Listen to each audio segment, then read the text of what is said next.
उपस्थित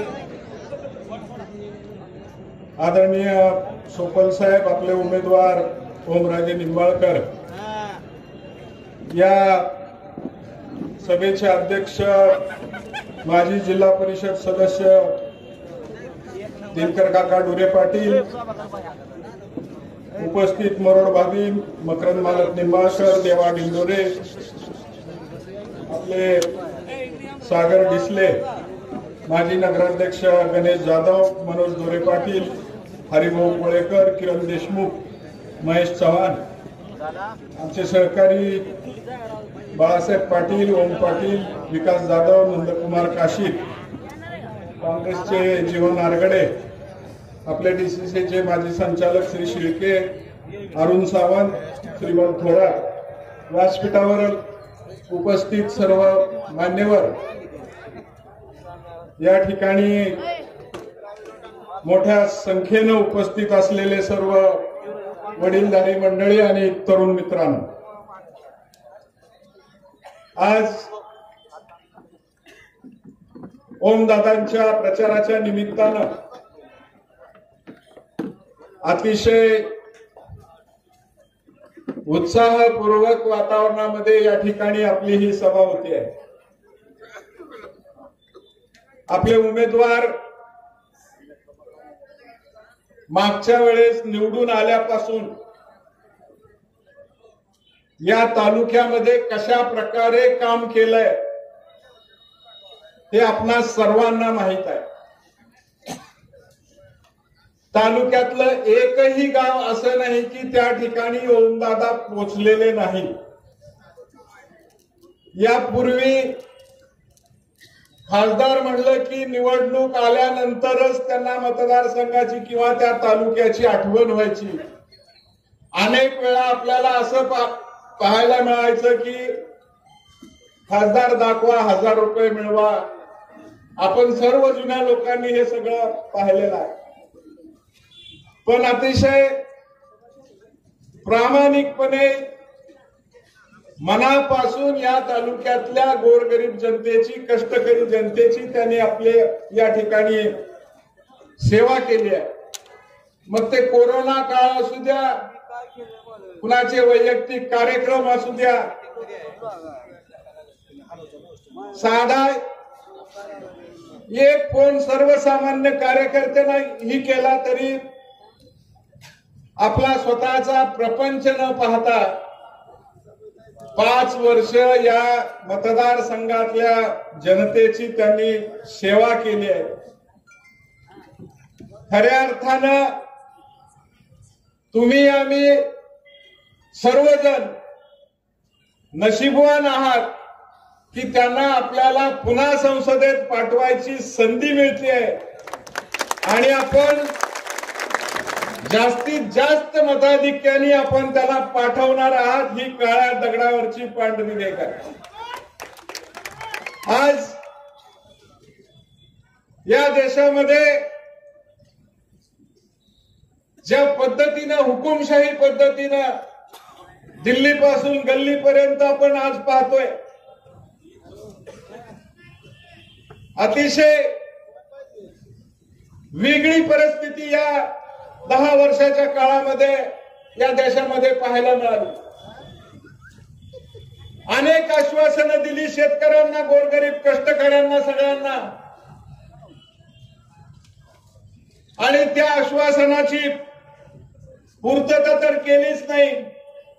सुरुवातीच्या 2014च्या निवडणुकीमध्ये देशभरामध्ये वातावरण होतं, लोकांनी त्याला निवडून दिलं। दुसऱ्या वेळेस ही मोदीला प्रचंडपणे त्या ठिकाणी त्यांना बहुमत मिळालं, परंतु सातत्यानं या देशातली जनता फसेलच असं नाही। 10 वर्षात पूर्णपणानं या सगळ्या देशातल्या लोकांनी त्यांना ओळखून सोडलं आणि आज देशभरातलं वातावरण हे सगळं हुकुमशाही सरकार घाडायचं हा निश्चय या देशातल्या आणि महाराष्ट्रातल्या लोकांना निश्चितपणाने केलेला आपल्याला दिसतोय।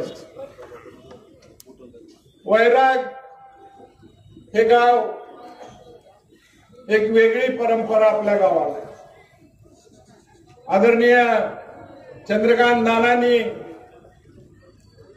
या भागाची अतिशय मनापासून सेवा केलेली आहे. या भागातली लोक सर्व पूर्वीपासून चळवळीत तयार झालेली आहे आणि अशा परिस्थितीमध्ये ज्या वेळेस या भागातली लोक नाना निवडणुकीला उभा राहत आहेत म्हणल्यावर त्यांना लोकवर्गणी करून निवडून आणायची. आज तीच परिस्थिती आज आपल्याला ओमराजेंच्या निमित्तानं या निवडणुकीच्या निमित्तानं पाहायला मिळते. गावोगावी गेलं तरी त्या ठिकाणी लोक एक काम करणारा माणूस प्रत्येकाच्या मनात घर केलंय. अख्खी तालुक्यातली जनता त्यांच्या प्रेमात पडली आहे असं चित्र आज आपण पाहतोय या ठिकाणी. आणि निश्चितपणानं मला या ठिकाणी खात्री वाटते या भागातली जी काही गावं आहेत पूर्वीची अतिशय विचारवंत आहेत. चांगलं वाईट कळतंय. कुठल्या वेळेला काय करायचं हे वैरागकरांना फार काही सांगावं लागत नाही. हे आजपर्यंत निवडणुकीच्या निमित्तानं आपण या ठिकाणी पाहिलेलं आहे. पण ही वेळ अतिशय महत्वाची वेळ आहे. गेल्या अनेक दिवसापासून आपण बघतोय ही जी हुकमशाही जी चाललेली आहे. आज आपल्या या ठिकाणची तालुक्यातली उदाहरणं आता मकरंद मालकांनी काय सांगितलं. अनेक प्रकारच्या खोट्या केसेस हे ते जे दिल्लीत चालतंय ते महाराष्ट्रात चाललं. त्याचं लोन आता आपल्यापर्यंत पोहोचलेलं आहे. या ठिकाणी मला आवर्जून उल्लेख करायचा आहे. अनिल काका डिसलेनी त्यांच्यासाठी काय एक केलं नाही मला सांगा. मनापासून त्यांना सहकार्य केलं. घरातल्या प्रत्येक माणसाने प्रत्येक मुलाने स्वतःच्या खिशातला पैसा करून खर्च करून सहकार्य केलं. असं असताना सुद्धा त्यांच्यावर खोट्या केसेस करण्याचा प्रकार आता झाला. काय कपिलदादांनी केलं सांगा. कपिलदादाची एकच चूक की मराठा आरक्षणामध्ये या ठिकाणी सक्रिय सहभाग घेतला. त्यांच्या जोडीला मकरंद मालक सहकार्य करत होते आणि अशा परिस्थितीत त्यांनी ट्रॅक्टर मोर्चा काढला. अरे समाजासाठी आपण काय करायचं का नाही सांगा. प्रत्येक समाजाला त्यांना तो घटनेनं दिलेला अधिकार आहे. आपापल्या समाजासाठी झटत असताना या ठिकाणी अशा प्रकारची कृत्य घडली. पण मी गेले अनेक दिवस झाले मतदारसंघात फिरत असताना प्रचंड असा राग लोकांनी मनामध्ये धरलेला आहे. दडपणापोटी कोणी बोलून दाखवत नाही. परंतु ह्या निवडणुकीच्या निमित्तानं हा राग काढल्याशिवाय लोक राहणार नाहीत याची मला मनोमन खात्री वाटते. आणि जास्तीत जास्त मतदान या निवडणुकीमध्ये ओमदादाला आपल्याला पडताना दिसतंय. जरांगे पाटलांनी राज्यभर आंदोलन उभा केलेलं होतं. प्रत्येक गावागावामध्ये अतिशय उत्स्फूर्तपणानं त्या जरांगे पाटलाच्या आरक्षणाने देशाने नाही जगामध्ये त्याचं रेकॉर्ड झालं की एक साधा कार्यकर्ता समाजासाठी रस्त्यावर उतरतोय आणि त्यांना एवढे लोक प्रतिसाद देत आहेत. त्यांच्या पाठीशी खंबीरपणानं उभा राहत आहेत. असं असताना जरांगे पाटलाचा आदेश होता पुढाऱ्यांना गावबंदी करा.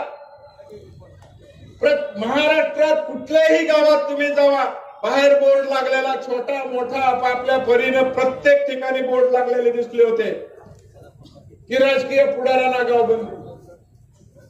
आता आपल्या इथं आपल्या महोदयांचा वाढदिवस होता. त्या दिवशी आम्ही म्हणला वाढदिवसाला चला एखादा आपला विरोधक जरी असला तरी एकमेकाला आपण शुभेच्छा देतो तेवढं समजून घेतलं.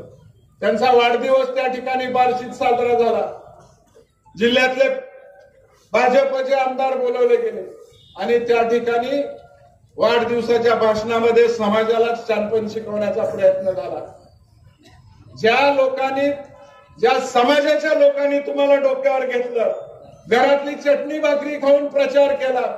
अनेक शिवसैनिक आता त्यावेळेस या ठिकाणी उपस्थित आहेत, परंतु उतराई अशा पद्धतीनं समाजाची होईल अशी अपेक्षा कुणालाच नव्हती, परंतु अशा गोष्टी या ठिकाणी घडल्या। मी आपला अधिक वेळ घेत नाही, आता ओमदादांना आणि सोपल साहेबांना बोलायचंय। एकच शेवटचा मुद्दा मी या ठिकाणी आवर्जून सांगणार आहे। आता फक्त त्यांच्याकडं आता आपण सगळीकडे फिरून बघतोय, या निवडणुकीमध्ये आपल्या तालुक्यातनं जसं जसं आम्ही फिरतोय, बाहेर पडतोय, गावागावात जातोय, आम्हाला वाटत होतं जरा अंदाज घेतला तर 30,000चा लीड मिळेल। जसं फिरल तसं 40,000 50,000वर जातोय का काय अशी परिस्थिती गावागावात गेल्यावर बघायला मिळते। लोकच मनापासून अगदी खवळून उठलेले आहेत आणि कधी एकदा जाऊन त्या ठिकाणी आपण बटन दाबतोय। त्याचं खवळून उठायचं कारण मधल्या काळामध्ये नगरपालिकेच्या निवडणुका होत्या, जिल्हा परिषदेची निवडणूक होती, त्या ठिकाणी राग व्यक्त करायला संधीच या सरकारने मिळू दिली नाही, सगळ्या निवडणुका पुढे ढकलल्या। आज त्यांच्यापाशी हे सगळं बघता फक्त पैसा ह्याच्याशिवाय दुसरं काही राहिलेलं नाही। एकतर उमेदवार ही गडगंज, त्यांना सपोर्ट करणारे 2-2 मुख्यमंत्री ही गडगंज। मला वाटतं मागच्या 8-10 दिवसाखालीच काहीतरी बूथला 30,000 रुपये पाठवलं। बोकडं कापा, दारू पाजा, या तालुक्यातली तरुण पिढी बर्बाद करा, हे होऊ द्यायचं का नाही आपण ठरवायचंय।